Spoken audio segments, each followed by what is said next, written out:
So I have owned my NC Miata for 2 years and I have tracked it many times. And I'm going to give you a breakdown on what it's like to live with as a mild track car, tell you guys my thoughts, give you a quick overview, and then we're gonna go out and rip it. So this is my 2014 Mazda Miata. It's an NC3. The big thing is the engine has forged internals. There's also some differences in terms of the hub sizing. It uses RX-8 hubs. There's some additional strengthening. I think the transmission got some reworking from the early NC1s. And overall, I think an NC2 is the way to go. My specific car is pretty mild. It has RT660s. These are 225, 45, 17. I have some Konig Hypergrams. As far as pads, I have Hawk HP Plus in the rear, just from the previous owner. I just keep them in there. And then I have G-Lock R10s in the front. This setup seems to work great, and it only means that I have to change out one brake pad on the fronts instead of having to do it on the rear as well. So it saves a little bit that way. For suspension, I have Goodwin Racing long travel coilovers. These are very soft and they're compliant on the street. And honestly, when you crank them down and you really increase the damping and makes it stiff, it actually handles very well. I do have Progress sway bars front and rear. That helps out as well. Interior is basically all stock. I had a seat bracket. I modified it so that the seat is a little bit lower. I do have a roll bar that does work with the hardtop, the retractable hardtop from Seibel. That was awesome. Steering wheel spacer moves a little bit closer. Overall, pretty easygoing. Stock interior. Shift knob from 949 Racing, aka SuperMiata. Overall, very simple, and it works.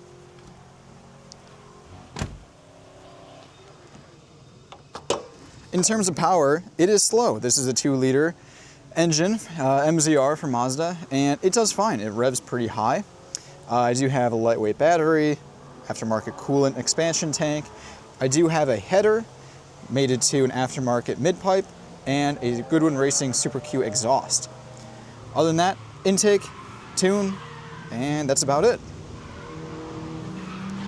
I do have a strut bar, but that doesn't, it's fine. Don't really worry about that. So let's hop in and I'll give you my thoughts about this NC as a track car, a mild car that can do both track and just have fun on the street. So I've owned this car for 2 years now, and I have a lot of thoughts on it in general and as a track car.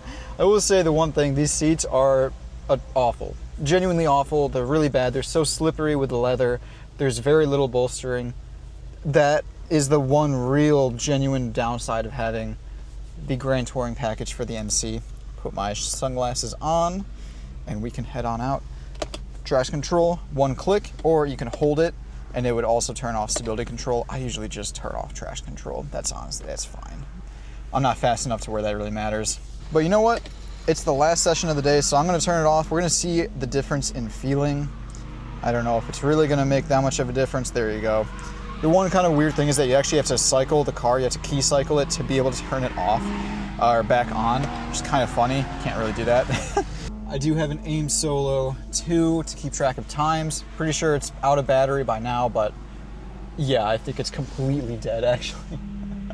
The sun is coming out, so the track will be a little bit greasier than usual. I think I set my fastest time at like a 1:36. My brother also took my car. He got a few seconds quicker. I'm very new to this track, so I'm giving myself an excuse there. I've got a book of excuses ready to go, so, you know, no, realistically, it's just need some more confidence. Thank you.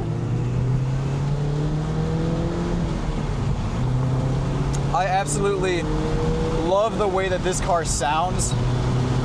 Really great exhaust. Lots of pops out the back too. Straight line speed is definitely not this car's strong suit. That is for sure. I have done so many point buys today because of the long straight here at Groton Raceway. But in the turns, I kind of hold my own. I mean, obviously there are some very fast cars here, but that's the real where the Miata shines, is in the turns. NC in general is kind of praised for its chassis. It's very stiff compared to the older NA and NB Miatas, and you really do notice it. There's a jump right here. Watch this. You get that feeling in your stomach every single turn. Every single time you get past there, it's amazing. Steering response out of the NC is absolutely fantastic. The NDs have sort of lost a little bit of that feel, whereas this chassis just really does communicate very well. I would love to drive an RX-8 because they're so similar. I think it would be a great, great car to experience. Missed my heel toe there. The pedal spacing could be improved. I do prefer it on the ND.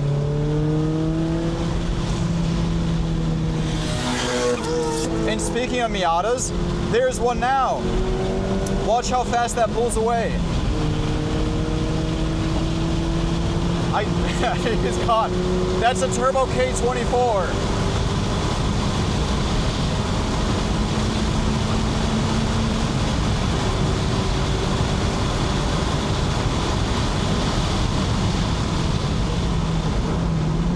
See, on the straights, you really do notice the very slow nature of the Miata. But ultimately, I'm having as much fun as that Supra. Maybe. He's potentially having a little bit more fun. Still, for basically $10,000, you can find a lot of NC1s. If you want to spend a little bit more, get an NC2, looking at like 15K. The nicest ones are maybe like high teens.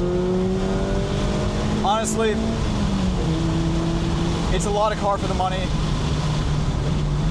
Really, really great time. Throw some nice suspension on it. Brake pads, fluid, and it just absolutely rips. I mean, look at this agility.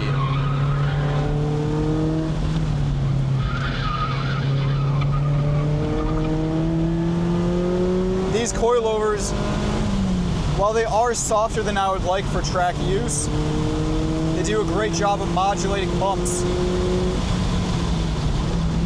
And even the stock calipers actually have very good braking performance.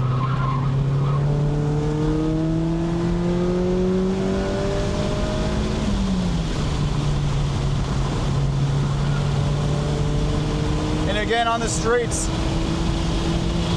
this is your chance to sort of just unwind and rest. You just sit here.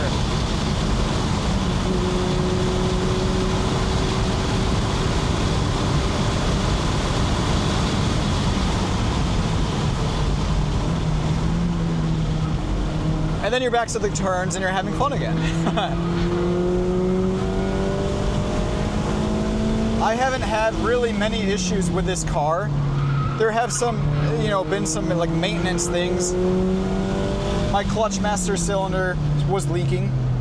That's honestly really about it. Other than that, there's been some mods by the previous owner that have kind of ruined some days. My first track day with this, the exhaust O2 sensor fell off. But since then, this thing is just turning laps. I'm just lapping it endlessly throughout the day.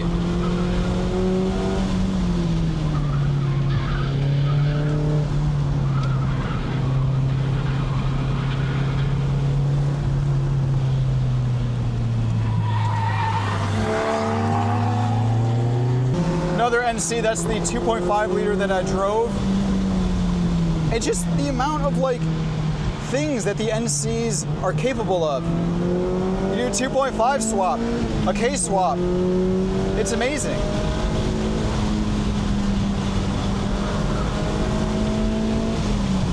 And all of them are just fantastic.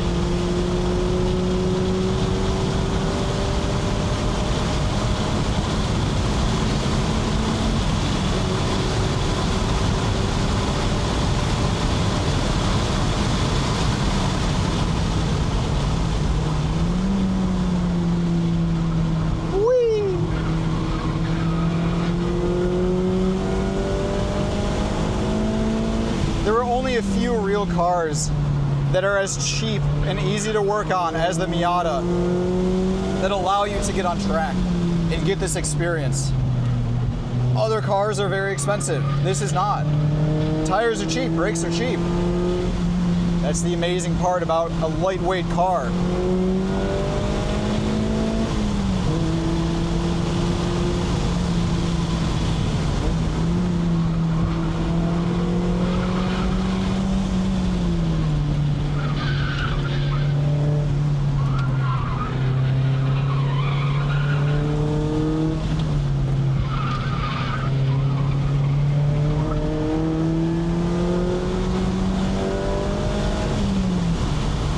I also love this transmission. Really, really good, precise gears. Never really feel like you're guessing at all. Does a really, really great job.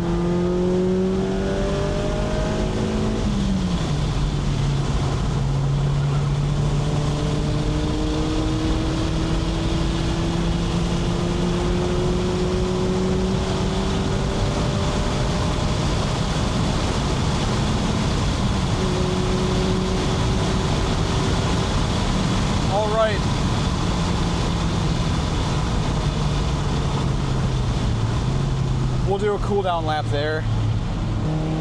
Oh man, what a just amazing experience to be able to do this. Very privileged that we get to just like take these cars, turn them into toys, have fun with them on track. I don't take it for granted. All right, we got Will in the car. We're actually gonna try the Catalyst out. We're just two boys going top down in a Miata run. We have girlfriends and wives, I promise. I actually tried stability and traction off. I didn't really notice that much of a difference. Oh, I was gonna say, I thought it was such a big difference. Oh, okay. I'll try it again. I immediately turned everything off. Yeah. All right. I think you need it off in this car, but yeah. Yeah, so far, this car has been bulletproof today. I've been very happy about that. Yep. Not a single issue. I've ran it a lot. And really, it's just kind of putting down a lot of seat time, which is ultimately what I kind of want out of this car. It is slow, and it does have a check engine light. Oh. Great. Right. Oh. That's what the fuck? Hilarious timing. That is insane. Let me cycle it. Yeah, let's see. Do a full cycle.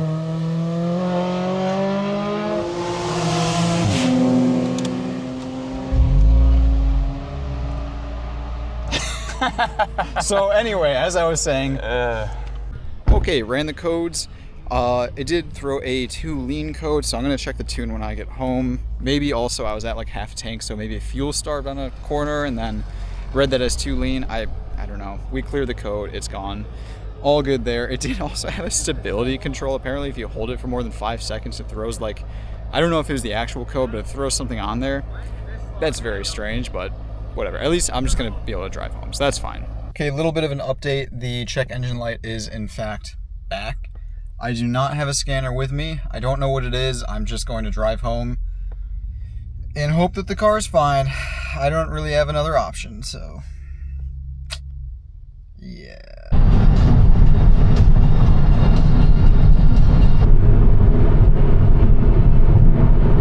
Finally made it back home. That was a very, very long drive, but the car's back in one piece. I did scan the codes. I'm still getting a System 2 lean as well as a warm-up catalytic converter. Efficiency is below the threshold, so my guess is maybe the O2 sensor or the MAF.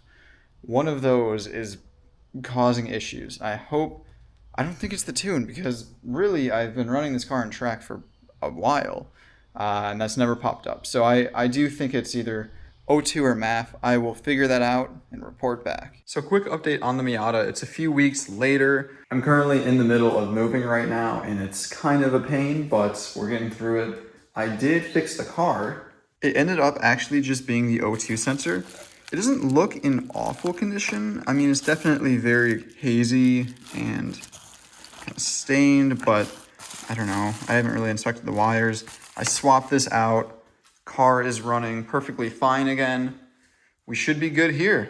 So thank you guys for watching. Luckily, it was an easy fix. Really the only two things that have gone wrong in this car in terms of like maintenance wise, so not necessarily modifying for me or the previous owner, have been the clutch master cylinder and the O2 sensor.